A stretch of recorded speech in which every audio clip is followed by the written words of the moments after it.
Hello world, welcome back to my channel, where we offer clear and practical advice about personal and business finances without the jargon. Make sure to hit that subscribe button and check out our blog site where we post every Monday, Wednesday, and Friday. Today at JMC Accounting, we're going to talk about expense categorization tips for small business owners. Keeping a good record of your expenses is essential for your business growth. It helps with managing where your business is spending money, tracking cash flow, and saving time and money when it comes to tax season. The biggest mistakes business owners do is they overcomplicate categorization for their business expenses. Remember to keep it simple. You don't need a bunch of expense categories right away. Stick to a few basic expense categories. Just remember consistency with putting similar expenses into the same category. When you're selecting which expense accounts to create, think of your core functions as a business and create expense accounts around that. For example, if you're an accounting firm, you're mostly going to have an expense account with the name office supply for paper, ink, printer, and pens. If you're a gym owner, you're going to have an expense account named equipment for most of the gym equipment, but know your core functions and build your expenses around that. Here's an example of an income statement that I'm going to provide for you guys. Now, we're going to talk about expense categorization. Remember, keep it simple. You don't need dozens of categories. Start with the basics like rent and utilities, which is for like your office space, your electricity, your internet. Then you're going to want to have a supply expense for office materials and equipment. You're going to want to have a marketing or advertising and promotion for your website, promotions and ads, travel for business trips, transportations, and hotels. And then you're going to have one for, if you have employees, a payroll expense account for employee wages and benefits. And then a professional services for if you use any other profession, such as a lawyer, an accountant, or some kind of consultant. Now, as you can see here on our income statement, we've kept it very basic with most of the expenses lines that we need. We have our advertising and promotion, our depreciation and amortization. This I would advise you working with a accounting professional on this, because a lot of clients usually miss this and don't really understand the depreciation expense and how it works. You have your insurance, you have maintenance, office supplies, rent, salaries, telecommunications, travel, utilities, and then there's other expenses that may not fall in line up here, but it may be part of your core function as a business. Notice how all of our expenses are in alphabetical order, as we talked about before when we covered the 10 accounting terms that as a small business owner you should know. Now, the biggest thing we want to really be consistent. So we always want to put similar expenses into the same category. If you buy printer paper this month and list it under supplies, make sure that next time it goes there too. Consistency makes reports clear and tax filing easier. Another thing you can do is you can use accounting software. Programs like QuickBooks, Xerox, or Wave can automatically sort expenses based on past entries. This saves time and reduces mistakes. Now, the biggest thing you're going to want to do, which I find with a lot of tax clients and even business clients, is separate your business and personal expense. We'll go over this in a later time in more detail of how to separate your business from your personal expenses. Always use a dedicated business account if you can. And if you're not able to open up a business account, use a personal credit card that is just for your business. So that way you're not mixing personal and business, and spending can create confusion and can cause tax problems because you won't be able to go back and tell the difference sometimes if you're not keeping good receipts or books and records. Another good tip is to make a monthly review. Review it monthly, and it takes a few minutes each month to review your expenses.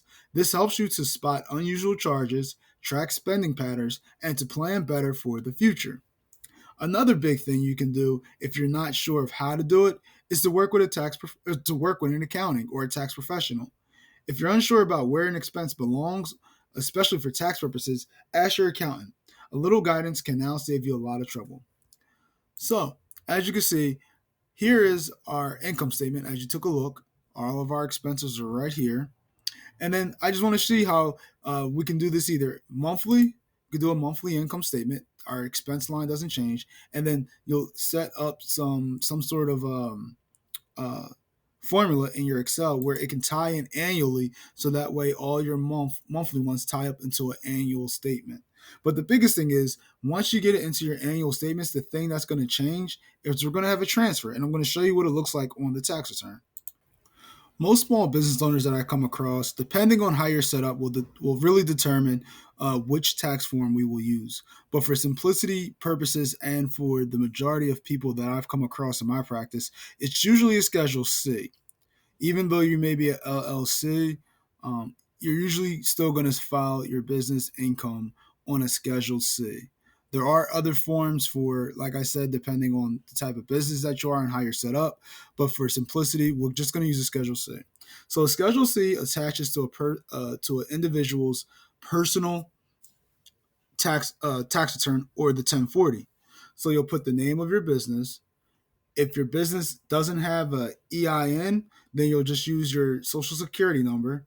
You'll put the principal business core function or services. You'll enter in the code, which usually most accountants do know the code. You'll enter the business name if it's not separate from your name. If the business is just your name, then it's just going to remain blank. You don't have to worry about that. And if you have an EIN, you'll put your EIN. So if you have an EIN, you don't have to put your social security number. You'll just put the EIN. If the business address is different from your home address, you'll put that in there. Most people are usually using the cash basis of method of accounting. That's usually cash, but again, check with your tax professional, whoever you're working with, for which accounting method you'll be using. And then we'll go straight down. So you have your income, but we're not talking about that. And we'll go over the Schedule C in a later blog posting. For now, we're worried about expenses. So as you can see, all those expenses that we just saw on our spreadsheet are going to transfer at the end of the year over into our Schedule C, where we will enter those expenses that we took for our business. And as you can see, these are also in alphabetical order, starting with advertising, car and truck expense, commission, and so on and so forth. So we'll just take our Schedule C and we'll just add it right into, we'll just add our annual totals, right, goes directly into here. Now, just be mindful that some expenses may not transfer over, or if they do transfer over, you may only be able to take a percentage. For instance, meals. You could take 100% on your books and records, but then when you transfer it to the tax return, you're only allowed to deduct up to 50% of that expense line. And there are a few other ones that are similar to meals and expenses, and some that you can't take at all, such as entertainment. So you do have to be a little bit mindful when you are using those expense items and expense accounts, that you're being mindful of the tax implication. So those, all of your expenses are going to go right here on your Schedule C. And then we have another expense line for those that have a home office, and that'll come at it from a different form, but it'll transfer over once we get all that information in, and that is pretty much it. So what's the bottom line? Clear and simple expense categories make it easier to see where your money is going and to help you make smarter financial decisions. It also keeps taxes from becoming stressful and a guessing game at the end of the year when you're sitting down with your tax professional. And it can also help you save money if you do your own books and records when you go to see your accountant, because some accountants do charge by the hour. So if you're already prepared, you're going to save money because they're not spending as much time trying to figure out your profit and loss statement for the.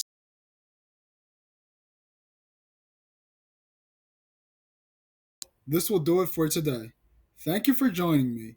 Please drop a and check out our blog site for the latest postings. I'll see you next week, where we'll discuss more personal and business financial topics and turn them into practical and simple things without the jargon. See ya!